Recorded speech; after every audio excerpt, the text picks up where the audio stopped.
The NFL season is off and running, and I got off to an electrifying start, going 12-4 in my picks in week 1. And for week 1, that is outstanding, as week 1 is a very difficult week to predict, as it's the first week of the year, and we don't know how the teams are going to look right out the gate. I did talk about how the Buccaneers and Vikings was a potential trap game for the Vikings. Even though I picked the Vikings to win, I sense that as a potential trap game. That is one pick that I really wish I could have back. But 12-4, that is a great record. I did identify some upsets from last week. Browns over Bengals. The Bengals, they continue their struggles in the dog pound. The Packers over the Bears. That was a game that I did face some criticism over, as there was a comment about how the Packers, they're silently tanking, but they didn't look like it on Sunday after that dominant win over the Bears. The Dolphins over the Chargers, I faced some criticism for picking that game as well. And the Jets over the Bills in an unbelievable finish in overtime. Absolute thriller of a game. Edge of my seat the entire time. But I'm only as good as my next week. 12-4 is great. So let's hope I can keep things going here. And without further ado, let's get right into the Week 2 NFL predictions. As always, we start things off with TNF. And this week, TNF features the Vikings and the Eagles. These two squared off in Week 2 last season, and the Eagles won in a dominant performance. However, both these teams are different coming into Week 2 this season. The Vikings, they did not have TJ Hawkinson in the matchup last year. They didn't trade for him yet. And for the Eagles, cornerback James Bradbury is currently in concussion protocol, and he is unlikely to play. Nakobe Dean is also injured. So there are some injuries on the Eagles' defense. I do think it opens up the running game and the passing attack for the Vikings just a little bit. But I don't think it's going to be a difference in this matchup. I still think the Eagles win, despite the Eagles really struggling in the second half against the Patriots. They started off dominating the game, but then the Patriots got back in it in the second half and made it a close game. I do think it's going to be a close game again for the Eagles, but I still think they come out on top. I'm going to predict the Eagles win in a much closer game than Week 2 last season. I think the Eagles win 27-23. I do think the Vikings, they put up a much better performance in Week 2 this go around. The Vikings defense is too suspect for me to believe that they can beat a top-tier team in the league. Green Bay and Atlanta, both teams are coming off wins this past week. The Packers over the Bears in what was a dominant performance by the Packers, a big confidence booster for Jordan Love, as he threw for 245 passing yards and 3 touchdowns. And the Falcons, they are coming off of a win against the Panthers, where they ran the football very well. Bijan Robinson found the end zone in his NFL debut. Tyler Algier had a couple touchdowns. Although there is some injury news. Aaron Jones is dealing with a hamstring injury, but the Packers, I think, signs are encouraging so far. They found it encouraging that he was able to jog off the field. Christian Watson did not play last week, so we'll see if he plays this week. And for the Falcons, Desmond Ridder, he has yet to lose a home game in the National Football League. I know it's not saying much, but he also didn't lose a home game in college either. And I think this game is going to come down to which team runs the football the best. Now, Jordan Love and Desmond Ridder, they are two guys that I really want to see prove the doubters wrong. I've been a fan of Jordan Love since his junior year at Utah State, and I've been rooting for him ever since. And I do follow the Falcons. They are the team that I root for and follow. But I do think both teams are going to rely heavily on the running game. And I think the Falcons, I think they run the game better in this game. And I think they win in a very tightly contested game. I think 24-20. Raiders and Bills. Raiders coming off of a win on the road against the Broncos. Bills coming off of a heartbreaking loss on Monday Night Football. And what I learned from the Bills Jets on Monday Night Football is that the Bills defense gave up quite a bit of runs, as the Bills run defense was a weakness last season. I think Josh Jacobs is in line to have a really strong day for the Raiders against a Bills run defense that looked lackluster on Monday Night Football. Breece Hall had a couple of big-time plays, while Dalvin Cook, he also had a very solid game for the Jets. And I'm going to pick the Bills to bounce back and recover, though, despite that. As the Raiders, I do think that they really looked lackluster on offense. And I did say Josh Jacobs would have a strong game, but I'm not counting on Jimmy Garoppolo to make the plays needed to win this game. I do think the Raiders will rely heavily on Josh Jacobs in this matchup. Josh Allen, I think, bounces back after throwing 3 interceptions on Monday night. And I just think that Josh Allen, he's going to look at the tape. He's going to realize the mistakes he made. And I think the Bills recover and they get the much-needed win. Up next, the Ravens and the Bengals. The Bengals are coming off of an abysmal performance against the Browns last week, while the Ravens are coming off of a win against the Texans in a game where I felt like they didn't perform as well as I thought they were going to. But we are in for a good battle here. Joe Burrow most often does well against the Ravens. However, I just like Lamar Jackson in this matchup. I do question if Lamar Jackson is going to start running the ball more with J.K. Dobbins being ruled out for the season. I think the Ravens win in a very close battle. I think 27-24. The Bengals in the last couple seasons, I've talked about it a couple times, that they have a tendency to get off to a slow start during the first part of the year. But then they get better as the season goes along. And I think that's the case here. I think the Ravens pick up that 27-24 victory. The Bengals fall to 0-2. But I think the Bengals, they will get hot at the right time, as they have in the last couple of years. Seattle and Detroit. The Seahawks flew under the radar last season and made the playoffs when nobody expected them to. But this season, they start the year behind the 8 ball, falling to 0-1, losing to the Rams last week. While the Lions, they're coming off of a big win in the season opener against the Chiefs. And I think the Lions are destined to win again this week. The Lions, they were a team that has won over America's hearts in the last year or two. And I just think with the Lions coming off of that big win on Thursday night, having the extra couple days rest will really work in their favor. And they have the home field, and the fans at Ford Field, they're going to be jumping, they're going to be screaming and shouting all game long, as the Lions fans are fired up for this season after watching how their season ended last year.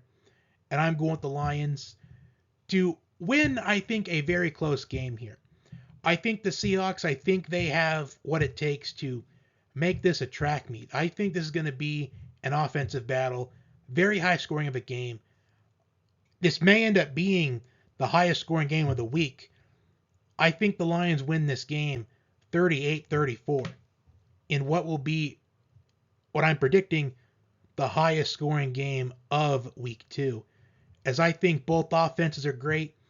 The defenses, I think, will have a couple of moments, as both defenses are very underrated. They can always hold their own. But I think we're going to see a high-scoring game. Chargers and Titans. And believe it or not, I find this a potential trap game for the Chargers, because I do think the Titans are going to rely heavily on Derrick Henry in this game to keep Justin Herbert and the Chargers offense on the sidelines for as long as possible. I think if Derrick Henry has a 120-yard game, I think the Titans will definitely win. But at the end of the day, how long can the Titans stay in this game? Because when you have a team like the Chargers going up against a team like the Titans with an aging Ryan Tannehill at quarterback, an aging DeAndre Hopkins, which he may or may not be past his prime, we don't fully know yet. With the history of Titans signing these veteran wide receivers, it's where their careers pretty much end. Derrick Henry's not getting any younger, and they're going to have to rely on him in this game if they want a chance to win. Because that's the main strategy for the Titans, is utilize Derrick Henry. You have the better running back in this matchup. I know people like to say Austin Eckler is one of the best running backs in the league. I get that, but I do think that sometimes fantasy football changes a lot of people's perspectives. I still think Derrick Henry is a top 3 running back in the league, without a doubt. But I just got to go with the better offense of this matchup. I can't see the Titans staying in this game for too long. And I think the Chargers bounce back after losing to the Dolphins last week in what was the best game of the week. Bears and Bucks. The Bears are coming off of a loss against the Packers at home last week, while the Buccaneers, they pulled off an upset on the road against the Vikings in what I talked about earlier, how I sensed that was a trap game, but I just couldn't see them coming out of that stadium with the W. But they got the win. Baker Mayfield silenced the doubters. Baker Mayfield, I think, sometimes gets a bad rap, but that's just my opinion. And I think the Buccaneers win again this week, and Baker Mayfield once again silences the doubters. I like the receiving core of Mike Evans and Chris Godwin. I think at least one of them is going to have a dominant performance. I'm still not sold on the Bears. The Bears, they were a team that was talked about a lot in the offseason with some of the acquisitions that they made during the offseason. But like I said last week, I'm going to need at least 4 or 5 games to determine if I can take the Bears seriously for the rest of the year or not. I'm picking the Buccaneers to win. I'd say a very underrated Buccaneers team. Their pass defense needs some work, but their run defense was really strong last week, containing the Minnesota running game. And I think the Buccaneers go on and become 2-0. Up next, the Chiefs and the Jaguars. Travis Kelce did not play in the Week 1 matchup against the Lions, where they lost 21-20.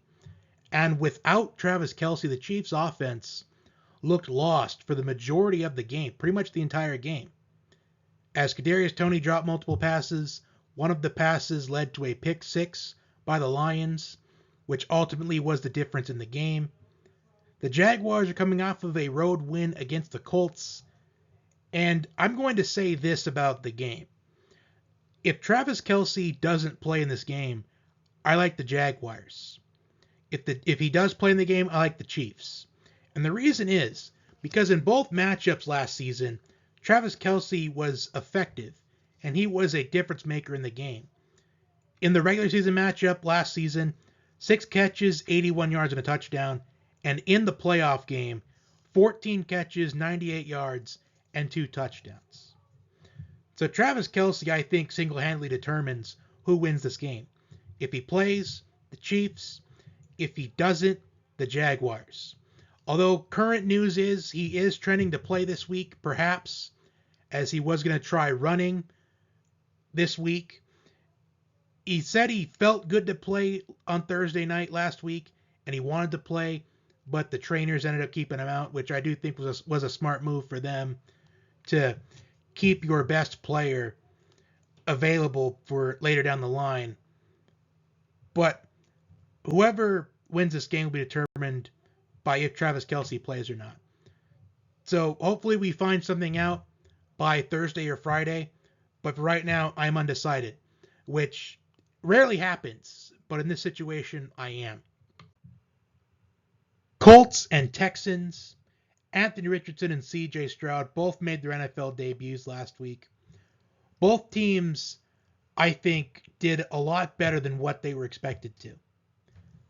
The Texans, They held their own against the Ravens as much as they could, but the Ravens, they just pulled away the later on the game went. And for the Colts, Anthony Richardson did really well in his debut. He had a rushing touchdown in the game. Although he did suffer a minor injury towards the end of the game, the knee bruise was downplayed. So he is questionable for this matchup. But I'm going to go with the Texans in this game. Now, these are two bottom tier teams in the league right now. And for the past couple of years, I've really been reluctant to pick either one of these two teams to win a game. But I'm going with the Texans. I rarely pick the Texans to win on this channel. But I just think the Texans are more underrated at this point. I do think the Texans, I think they have a nice core around them. And I think this is going to be one of those games where it's probably going into overtime, maybe 26-20 Texans win in overtime. I'm just going with the team that I feel like I find more underrated at this point in the year. Now, Anthony Richardson, I think, is going to have a phenomenal season down the line. But for this Sunday, I just think the Texans will be a little bit better of a team than the Colts will be. Up next, the 49ers and the Rams. The Rams had the biggest shocker of the week, going on the road in Seattle in front of the 12th man and pulling off the upset in dominant fashion. Cooper Kupp was placed on the IR on Saturday. He was ruled out earlier in the week for the opener. He was placed on the IR, so he missed Sunday's game, and he'll be out for at least the next 3 games. But I think the fact he was put on IR so soon, I think the Rams are pretty confident he'll be able to be ready to go in week 5 or even week 6. But the Rams, while coming off of that big victory over the Seahawks, they take on a 49ers team that has really had their number in recent years. And to make matters worse, the 49ers were the most dominant team of week 1. And I think the 49ers, they win this game. They have the Rams number. But I am interested to see how the Rams passing game is, because with Cooper Kupp out, Tutu Atwell stepped up this week, and also rookie wide receiver Puka Nacua also stepped up. I'm interested to see what the Rams look like as far as their offense is concerned, but I do think the 49ers win this game, and I think in dominant fashion. I think they win by at least 14 points. I think a 2-touchdown victory for the 49ers. Next up, we have the Giants and the Cardinals. The Cardinals are coming off of a valiant effort against the Commanders, but they fell short. And the Giants, they're coming off of being embarrassed on Sunday Night Football, 40-0 against the Cowboys. And I want to see how this Giants team comes out, because this is a Giants team that made the playoffs last season. So they're not a bad team by any means. You don't make the playoffs one year by accident. And I think the Giants are going to win this game. I think they're going to play the chip on their shoulder after being embarrassed last week. And I do think we are in for a close game. I do think it's going to be a low-scoring game. The Giants' defense, I still feel like, is an underrated defense, despite the performance last week against the Cowboys. The Giants, they moved the ball well early in the game, but that blocked field goal that got ran back for a touchdown really changed the tide in that game, and the Cowboys never looked back. It was a dominant performance by the Cowboys defense, and I think that performance was more of the Cowboys defense being really good, and I think the Cowboys, they're going to once again be one of the best defenses in the entire NFL. And I think the Giants win this game, a pretty low-scoring game, I think. I think it's in the neighborhood of 17-10. I think that Saquon Barkley has a big game this week against the Cardinals. Good bounce-back game by the Giants to get their confidence going after being embarrassed last week. Up next, the Jets and the Cowboys. The Cowboys are coming off of a dominant 40-0 win over the Giants on Sunday Night Football. The Jets, they're coming off of a miraculous victory over the Bills in overtime.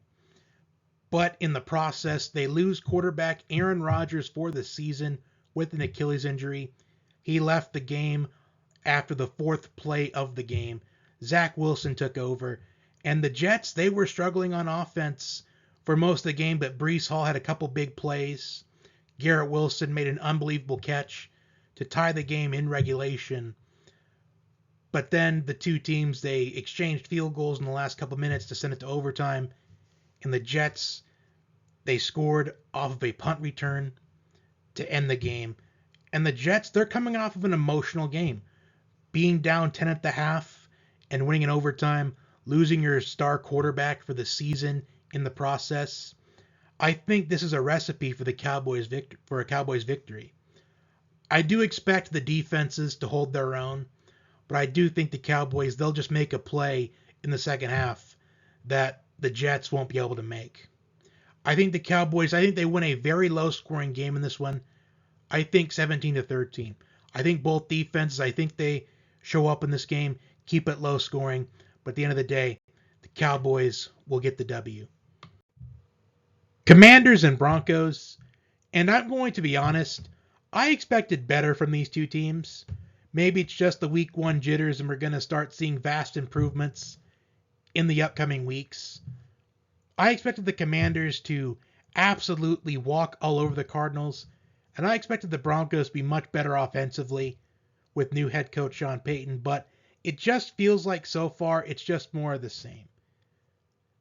Maybe I just had too high expectations for both these teams last week, but I think we're in for a low-scoring game in this one, as I think the Commanders' defense is really underrated, that I don't think it gets talked about as much, and the Broncos' defense, it has been one of the better defenses in the league throughout the last couple of years. And I think it's just going to come down to the fourth quarter. Which quarterback is going to be able to make the plays in the clutch to win this game? Because I think points in this matchup will be hard to get. And I think this is going to be a 17-13 ball game with the Broncos winning this matchup. I think that both defenses will be strong all game long. And I just think it comes down to Russell Wilson making one play that Sam Howell doesn't. Because Sam Howell doesn't quite have the experience yet to make those clutch kind of plays in the fourth quarter in crunch time. And I have 3 games left, but I'm going to try to get this to under 25 minutes. Dolphins and Patriots for Sunday Night Football. The Patriots, they were getting behind early in the game to the Eagles, but they made a comeback in the second half to make it close and ultimately made it a game at the end of the day, but they still came out with the loss. And the Dolphins are coming off of a win against the Chargers in what was a back and forth kind of game, the best game of week one. Tua had over 450 passing yards in that game. Tyreek Hill, 215 receiving yards. And I think for this matchup, I think it is simple. I think it's about the speed. Bill Belichick is good at eliminating your strengths. However, I do think for this particular matchup, I just think the speed of Tyreek Hill and Jalen Waddle will be too much for this Patriots defense. And the Patriots defense is a good defense, but I just think this Dolphins offense is going to be something special this season if Tua can stay healthy. As the Dolphins went undefeated last year in games where Tua started and completed the game. And I think nothing changes here. I think despite this being on the road, I still think the Dolphins will get out of Gillette Stadium with the victory. I think in a 31-20 kind of game. I think the Patriots, I think they get the ball moving a little bit, but I don't think they get the ball moving enough. Saints and Panthers in the first of 2 Monday Night Football games this week. And I'm going to go with the Saints in this one. I just think they are the all-around better team right now. However, if it does rain a lot, like the weather is projecting at this current moment, it's projected to rain. I think that could play into the Panthers' hands, as they are the better running team. They ran really well against the Falcons last week. Miles Sanders had 72 rushing yards. Chuba Hubbard had 60 rushing yards in a game where they ran the ball well, but Bryce Young really struggled. Only 146 passing yards and 2 interceptions. But with J.C. Horn, the Panthers' top corner, being out for the next couple of weeks, I think that opens up the passing game for the Saints. As the Saints, they have the stronger receiving core. Chris Olave, Michael Thomas, and even Rashid Shaheed. He caught a touchdown last week against the Titans. And I'm just going with the team that I trust more in the receiving core. And the Saints, they can run the ball decently as well. Jamal Williams has had his moments. However, I think this is going to be a average scoring game here. I'm going to say in the neighborhood of 24-20 in a game where it may be raining for game time, but we'll have to wait and see in the coming days. But as of now, it's being projected rain in the forecast for this game. Browns and Steelers for the final game of Week 2. And just like Saints and Panthers, this game is also calling for rain in the forecast at this very moment. And I do think this would favor the better running team in this game. As the Steelers, they did improve their offensive line in the offseason. However, they did not look good against the 49ers.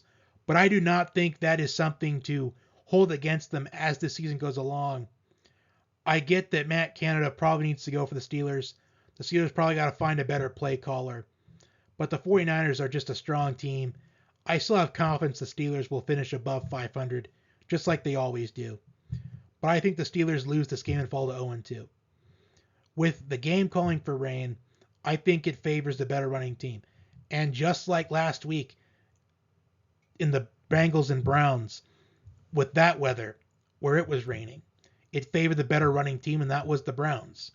And I'm going with Cleveland in this one. I think Nick Chubb has the better day than Najee Harris. The Browns have the stronger offensive line, despite Jack Conklin being ruled out for the rest of the season, one of their best offensive linemen.